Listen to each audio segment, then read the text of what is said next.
Fala pessoal, tudo bem com vocês? Sejam bem-vindos a mais um vídeo aqui do nosso canal. Meu nome é Eduardo, eu sou aluno aqui do programa de pós-graduação em Biologia Estrutural e Funcional da Unifesp e o tema do nosso vídeo de hoje é células-tronco. Será que elas são de fato a medicina do futuro?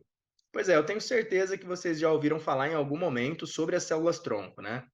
Mas vocês sabem o que elas são, da onde elas vêm, né, e qual que é o papel delas no nosso organismo, e por que muita importância tem sido dada a elas recentemente pela comunidade científica e na comunidade no geral? Pois é, esse é o tema do nosso vídeo, é sobre isso que nós falaremos hoje. E antes de entrar a fundo no que são células-tronco, vamos então relembrar o que é uma célula. A célula nada mais é do que a menor unidade estrutural e funcional do nosso corpo. O que isso significa? Significa que o nosso corpo ele é composto por várias dessas células, trilhões delas, na verdade, todas agrupadas, né? As células começam a se agrupar umas com as outras e vão dando origem aos tecidos que a gente conhece, aos órgãos do nosso corpo, né? A todos os sistemas do nosso corpo, até formar então a estrutura completa de um organismo humano. Em analogia, é quase como se elas fossem tijolos de uma parede, né? Cada tijolinho ali seria uma célula, o agrupamento dessas células ali, assim como o agrupamento dos tijolos, dá origem a estruturas mais complexas, né? Assim como os tijolos dão origem a paredes, que depois podem dar origem a construções mais complexas, né? Casas, prédios, enfim, com vários cômodos e estruturas diferentes, as nossas células também são capazes de fazer isso, né? Chegando a um ponto de formar o organismo humano completo. Vocês podem ver aí que eu destaquei as palavras estrutural e funcional, justamente para dar a ideia de que as células têm papéis no nosso corpo, né? Cada tipo de célula desempenha uma função específica dentro do nosso organismo. Por exemplo, aqui, para citar alguns, os neurônios do nosso sistema nervoso, né, seja o central ou periférico, tendo aí a responsabilidade de gerar e propagar impulsos nervosos. As células musculares do nosso sistema muscular, responsáveis pela contração, né, dos nossos músculos, e também aí, por exemplo, as células sanguíneas, né, as hemácias, né, os eritrócitos, aí responsáveis pelo transporte de gases ao longo de todo o nosso corpo. Mas vocês já pararam para pensar em como que isso é possível? Como que é possível que nós, um organismo completo, tenhamos origem de uma única célula, né, que é o zigoto, e a partir do momento que nós temos a estrutura completa e complexa, nós temos vários tipos de célula com funções diferentes, estruturas diferentes. Pois é aí que entra as estrelas do nosso vídeo de hoje, as células-tronco, né? Tudo começa, na verdade, lá no momento da fertilização. A gente tem nesse momento a formação de uma célula, né, que é a primeira célula, vamos dizer, do desenvolvimento embrionário, que é o zigoto, e essa célula começa a se dividir. Uma célula vira duas, duas viram quatro, quatro viram oito e assim por diante, até a gente formar essa estrutura destacada aqui, que é o blastocisto. É ele que vai ser implantado no útero, né, da mulher para poder iniciar a gestação. E essas células aí, elas apresentam algumas propriedades distintas das células já desenvolvidas, né, quando o organismo está adulto. Algumas dessas propriedades, as três principais propriedades, né, são um alto grau de multiplicação, elas estão se dividindo freneticamente, né, para poder justamente compor, né, o organismo como um todo. Elas têm um baixo grau de especialização, ou seja, elas não têm funções específicas nesse primeiro momento, elas estão só se multiplicando bastante para poder gerar, né, uma estrutura complexa de organismo, então elas não têm funções específicas, não são especializadas nesse início. E a outra propriedade é um grande potencial de diferenciação. O que isso significa? Diferenciação nada mais é do que a capacidade de uma célula-tronco de expressar características funcionais e morfológicas de um tipo celular específico.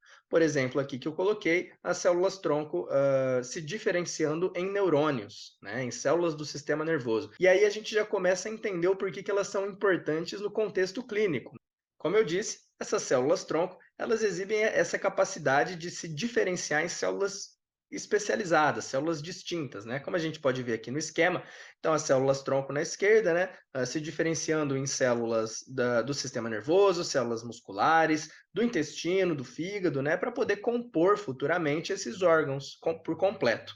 Se a gente pegar esse esquema e fizer uma rotação nele, a gente entende por que essas células são chamadas de células-tronco, né? É quase como se fosse, em analogia, o tronco de uma árvore. né? O tronco aqui, a base dele seriam essas células indiferenciadas, e à medida que esse tronco vai se desenvolvendo, surgem ramificações, né? Os galhos vão surgindo aí, e cada galho desse representa um tipo de célula diferente.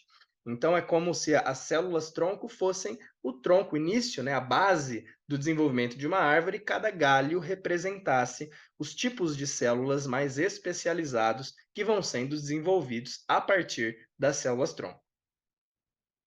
Essas células, elas podem ser divididas, né, em dois grandes grupos: as células tronco embrionárias e as células tronco adultas.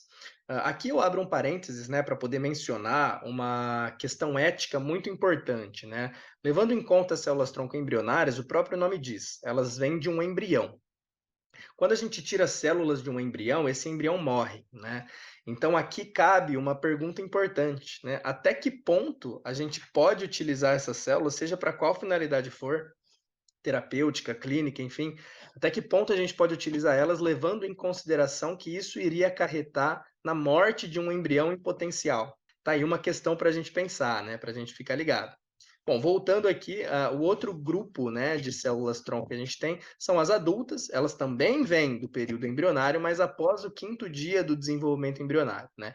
E com relação à função desses dois grandes grupos, as embrionárias, elas apresentam um potencial de diferenciação muito maior do que as adultas. Então, se você olhar aqui, elas são classificadas em totipotentes e pluripotentes, né? As totipotentes, elas têm capacidade de gerar todas as células do nosso corpo, inclusive os anexos embrionários, né? Placenta, cordão umbilical, córion, enfim. E as pluripotentes, elas conseguem gerar todas as células do corpo, com exceção dos anexos embrionários.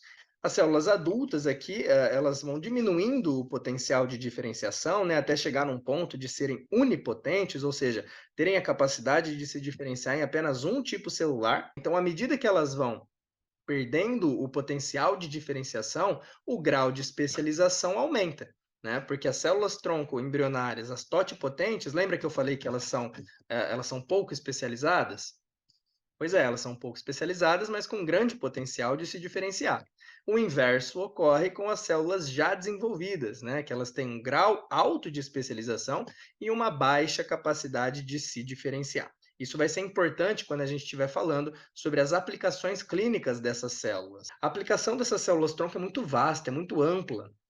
Muitas pesquisas estão acontecendo no intuito de aplicar essas células aí em lesões distintas, né, em órgãos variados. Porque lembra que eu falei que elas têm um potencial de se diferenciar em células de qualquer tipo de órgão? Pois é, se você pegar uma lesão de qualquer órgão e colocar células tronco ali, elas vão se diferenciar e vão regenerar aquela lesão. Isso mostra uma aplicação incrível dessas células, né? A gente consegue literalmente pensar em cura de vários tipos de condição. Então, só para exemplificar, né, alguns dos órgãos que as pesquisas estão sendo feitas, a gente consegue ter estudos aqui de regeneração de pele a partir de células tronco, de músculos, dos ossos, dos olhos, em especial a córnea, e também até do sistema nervoso.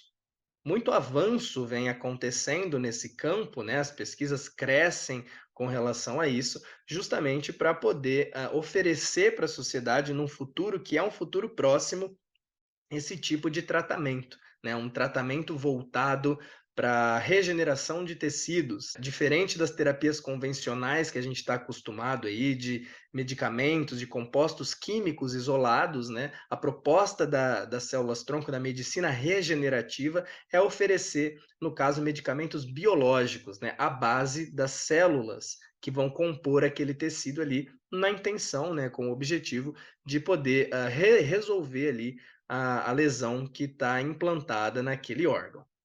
Talvez o exemplo mais comum da aplicação dessas células tronco seja o transplante de medula óssea.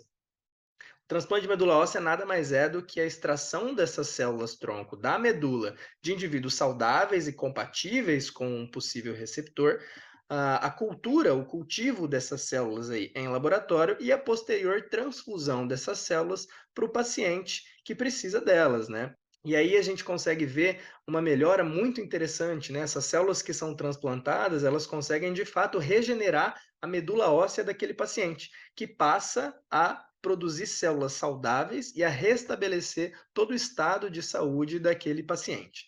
Mas aí você deve estar se perguntando agora, como é que eu faço para extrair essas células, né? Da onde que eu extraio essas células? Como que eu posso começar, né, a pensar num tratamento como esse? Bom, a extração das células-tronco ela pode ser feita através de diversos órgãos, né? Como vocês viram, nós temos células-tronco adultas que permanecem ao longo do nosso desenvolvimento, né? E as fontes principais de extração de células-tronco atuais, né, as mais comuns, são a medula óssea, que talvez seja a mais comum de todas, né, até agora, também o tecido adiposo, a gordura do nosso corpo, a polpa do dente é bem rica em células-tronco, e também o cordão umbilical. Todos esses tecidos e alguns outros, né, esses são os mais utilizados, eles são fontes de células-tronco que podem ser extraídas, preservadas, para depois ser utilizadas em tratamentos diversos. É isso que caracteriza a capacidade e o potencial dessas células como sendo a medicina do futuro, porque a gente consegue extrair células-tronco do nosso próprio corpo para poder tratar uma condição futura que pode acontecer. Então é como se a gente tivesse a cura dentro do nosso corpo de várias condições aí antes mesmo delas acontecerem. A gente tem as células-tronco ali guardadas e a gente pode extrair elas, preservar para depois, eventualmente, se precisarmos, né, utilizarmos para alguma finalidade terapêutica. Como é que é feita essa preservação das células-tronco, né? O armazenamento delas é feito através de um congelamento, né, um congelamento de nitrogênio líquido. A gente submete essas células a uma temperatura muito baixa, né, em torno de menos 196 graus Celsius, né, para que justamente essa célula seja, o metabolismo dela seja parado totalmente. Ela literalmente congela e mantém todas as suas propriedades. Então, tanques de nitrogênio líquido armazenam essas células-tronco aí por um processo que a gente chama de criopreservação, nessa temperatura super baixa, né? É a partir disso que a gente consegue, então, guardar nossas células por vários anos, para que se um dia a gente precise delas para algum tipo de tratamento, nós já temos essas células-tronco ali. Então, olha que interessante o potencial dessas células, né? Nós temos já no nosso corpo elas prontas, nós conseguimos extrair de diferentes partes do nosso corpo, armazenar e se precisarmos no futuro, a gente consegue induzir a diferenciação delas em células de órgãos específicos para tratar lesões diversas. Esse é o potencial das células-tronco, é por isso que elas estão sendo tão estudadas e estão tendo tanta importância assim para a comunidade no geral, e é por isso que muitos pesquisadores, muitos cientistas consideram elas como sendo uma grande promessa aí para a medicina. Eu espero que vocês tenham gostado desse conteúdo, né? Espero que eu tenha compartilhado um pouco aí desse universo das células-tronco. Agradeço pela oportunidade de estar aqui, foi um prazer imenso compartilhar isso com vocês. E não se esqueça aí de seguir a gente no Instagram, né? Curtir esse vídeo, comentar aqui embaixo o que você achou, né? Se você já sabia disso tudo, sabia que era possível extrair, preservar e depois utilizar essas células-tronco no futuro. E se você gostou do nosso conteúdo. Mais uma vez, muito obrigado aí pela atenção de vocês. Foi um prazer estar aqui. Um abraço e até o próximo vídeo.